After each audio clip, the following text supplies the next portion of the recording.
Karma, when we take these 10,000-year-old traditions and we take a principle in today's world where everyone likes to change things so that they can become the new superstar with the greatest understanding.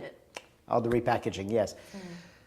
Karma is, the principle is the law of cause and effect. All right. It comes from Hindu tradition, which says of reincarnation. So you're born with this life. It is your karma from previous lives. All right. To me, there's a flaw.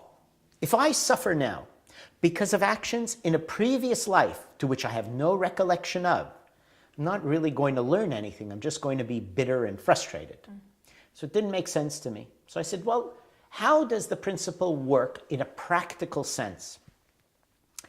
What's the most painful thing? Guilt. You're guilty. If you're guilty, you don't sleep well. You worry, you stress because you feel bad about things you've done.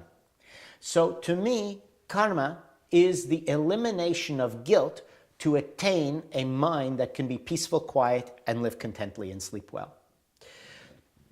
So karma is basically the law of cause and effect, except let's take it in every moment, every day. Everything you do, think of what will this action or these words cause? What chain of events will this set into motion? And is that really the chain of events I want to live with? So, bearing in mind the concept of cause and effect, of the law of karma, we think before we speak, we think before we act, to think of what are the repercussions. So we prevent karma from happening, so to speak. And then that removes guilt and frustration and pain in our lives. Now, of course, to be able to do that, think before you speak, which is a very difficult thing. I can still put my feet behind my head. I'm that flexible. And the reason is that my foot is in my mouth so often, I stay flexible. You've practiced. I practice, so often. Now I'm pretty good at it, but I can still be flexible. The problem is being able to hold yourself back. And that is the training of our work. Our work helps a person develop the ability to hold back from sticking their foot in their mouth. So does that answer what I was saying? Because I don't remember what I said before. Sometimes we say things and we can't possibly conceive of the chain of events that will happen. So how would you explain that? Well, we can't explain that, but we can deal with it. That's what I mean. How would you suggest we handle that? Take full responsibility for everything. I've lost most of my money because I've told people to do things they've lost. I pay. I make up for it.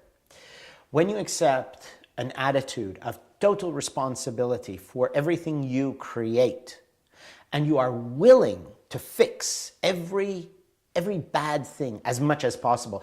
Sometimes you're going to break someone's heart, you're going to hurt someone, it's inevitable. But for as much as possible, if you are willing and 100% devoted to fix every mistake you make, the fear of what it may cost you keeps you attentive before you take action or say things. Fear is the most wonderful quality, the most wonderful emotion, because fear keeps us alert. The problem is we don't fear the right things. We fear the wrong things, and so it becomes destructive.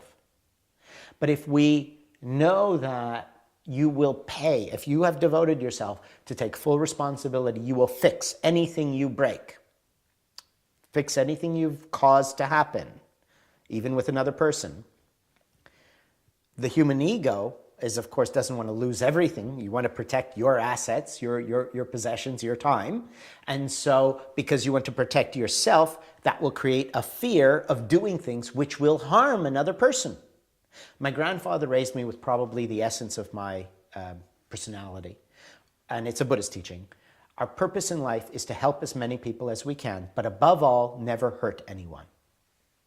And so if you live with that, then you will not take actions which could be harmful to other people. Of course, you'll make mistakes. And everything is just, a principle. You have to adapt to your life, to the situation. But this is the basic principle to take. And that helps us to be much more aware of our actions. To never do or say something with the intent to cause harm. For sure. At the very least. At the least, never do anything that you intend to, because that's vindictive and nasty, and it sets a tremendously nasty chain of events. The karma of doing things deliberately to harm people is very clear. That will come back on you eventually. So for sure, never with the intent to harm, and always with the awareness of, could it harm? Is it necessary to say something? It's difficult, but there's a good saying, it may be difficult, but you have to do it anyway.